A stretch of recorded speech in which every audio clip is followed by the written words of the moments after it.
La chronique bourse, la quotidienne Zone Bourse, Anthony Bondin. Salut à toutes et à tous, bienvenue dans ce point de marché Zone Bourse du vendredi 14 mars 2025. Il s'appelle aujourd'hui « Il en faut peu pour être heureux ». La bourse américaine a poursuivi sa baisse hier pour atteindre ce que les financiers appellent une correction, c'est-à-dire une baisse de 10% sur les pics les plus récents. Ça a l'air d'aller un petit peu mieux ce matin parce que le bruit et la fureur de la politique de Donald Trump ont l'air momentanément couverts par les espoirs d'un report du blocage budgétaire de l'administration américaine. Il en faut peu pour être heureux, en somme, pour citer le fameux philosophe indien Baloo. La correction est désormais une réalité pour l'indice boursier le plus populaire aux États-Unis. Le S&P 500 a en effet perdu 10% par rapport à son dernier record. C'est peut-être un détail pour vous, mais pour Wall Street, ça veut dire beaucoup. Ça signifie qu'un palier psychologique baissier important a été franchi. Alors évidemment, il serait pratique de savoir ce qui va se passer à partir de maintenant, mais malheureusement, l'entrée dans le monde de la correction ne garantit pas grand-chose pour la suite. La plupart du temps, il faut dire quand même que ça repart dans l'autre sens quelques semaines plus tard, et pour celles et ceux qui n'écoutaient pas ou qui en ont peut-être un petit peu marre d'entendre toujours les mêmes choses, je vais quand même rappeler des statistiques que j'ai déjà citées en début de semaine. Ceci dit, j'ai récupéré de nouvelles données grâce à Reuters et à Ed Yardeni, l'infatigable statisticien de Wall Street. Et ces données, elles montrent que les 56 corrections qui sont intervenues depuis 1929 ont duré en moyenne 115 jours et ont fait perdre au marché 13,8%. Et sur ces 56 corrections, eh bien 22 sont devenus des marchés baissiers, c'est-à-dire des purges boursières de plus de 20%, et pour le moment, la bourse américaine en est donc à 10% de baisse en 22 jours, pour la somme assez colossale de 5000 milliards de dollars évaporés, c'est-à-dire peu ou prou la valeur du marché indien dans sa totalité. Voilà donc pour la théorie. Dans la pratique, la poursuite ou non de la glissade dépend de multiples facteurs, et pour l'instant, on peut quand même dire que le négatif l'emporte sur le positif.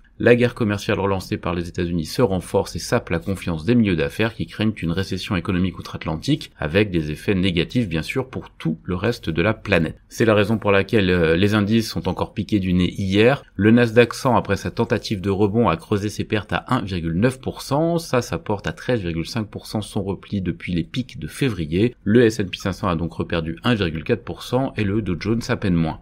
Plus tôt dans la journée, les indices européens avaient eux aussi perdu du terrain, mais dans des proportions toutefois plus réduites. Les espoirs de trêve en Ukraine ont été un petit peu battus en brèche par les exigences de Moscou. La négociation devrait se poursuivre avec l'arbitrage de la Maison-Blanche qui a d'ores et déjà relevé ses sanctions vis-à-vis du secteur énergétique russe pour accélérer le processus selon une technique désormais éprouvée du camp Trump. Mais pour l'instant, au niveau du conflit en Ukraine, eh bien, c'est un peu le statu quo. Pour en revenir à Potron Minet ce jour, les indices occidentaux montrent des signes de rebond, notamment aux États-Unis, où les contrats à terme du Nasdaq et du S&P 500 pointent vers le haut. Les financiers mettent cette embellie sur le compte des tractations politiques à Washington, qui devraient permettre d'éviter une paralysie budgétaire des services fédéraux. Cette lueur d'espoir, eh bien, elle a contrebalancé, en tout cas provisoirement, les nouvelles saillies verbales de Donald Trump. Le président américain a menacé hier en journée d'infliger 200% de taxes sur les vins et alcools européens si Bruxelles répliquait aux surtaxes américaines sur l'acier et l'aluminium. En outre, il a laissé planer l'idée d'une annexion du Groenland. Enfin, ça, c'est pas vraiment nouveau.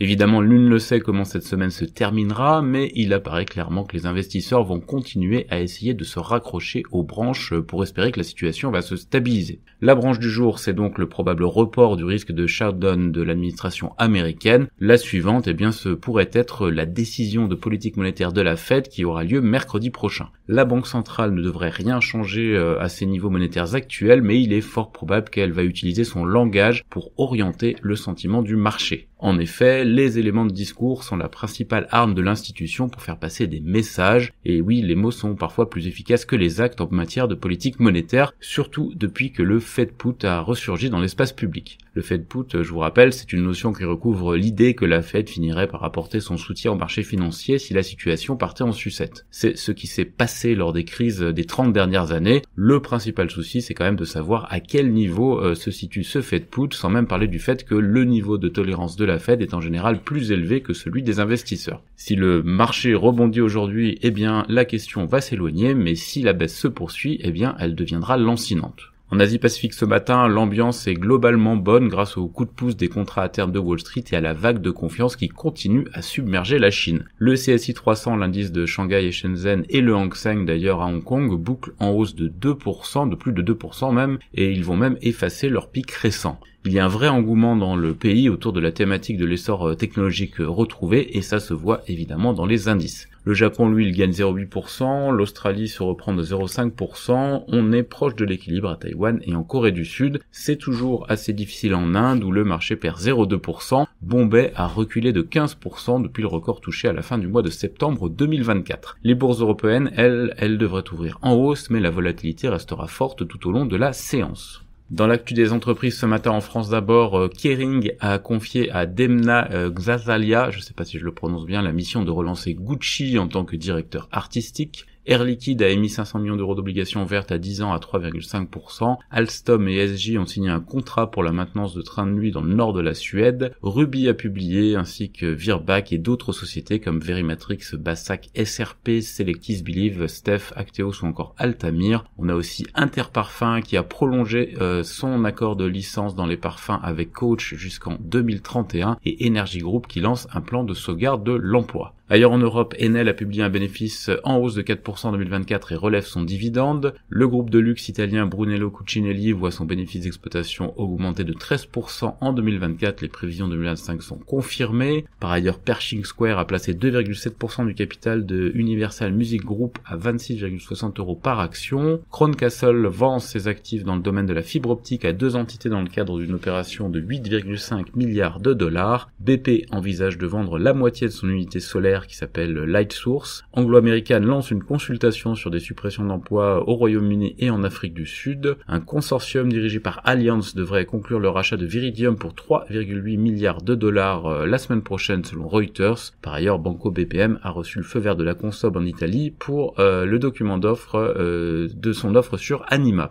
Equity a reçu 354 millions de francs de produits bruts de la vente d'actions Galderma qui a émis ses premières obligations de 500 millions d'euros et 435 millions de francs suisses respectivement. Par ailleurs, le fonds d'investissement néerlandais Rugeborg prend une participation de 3% dans ABN AMRO et Wolters Kluwer a également émis une obligation de 500 millions d'euros 2032 à 3,375%. Sur l'agenda de publication du jour en Europe, on a BMW, Daimler Truck et Swiss Life. En Amérique du Nord, Ulta Beauty prenait 6,5% hier soir hors séance après ses trimestriels. Tesla a prévenu l'administration Trump qu'elle est exposée à des tarifs douaniers de rétorsion. Comcast a prolongé les droits médiatiques des Jeux Olympiques pour 3 milliards de dollars. Apple prévoirait une fonction AirPods capable de traduire les conversations en direct selon les infos de Bloomberg. Et Compass, la société américaine, est en pourparlers pour racheter l'unité de courtage immobilier de Warren Buffett. Ça, c'est une information du Wall Street Journal. Par ailleurs, Spirit Airlines a terminé sa restructuration après son dépôt de bilan et Oracle envisagerait de créer un centre de données important sur l'île indonésienne de Batam, encore selon Bloomberg. Ailleurs dans le monde, la Chine a demandé à CK Hutchison de réfléchir à 2 fois à l'accord de cession du contrôle des ports du Panama à des investisseurs américains.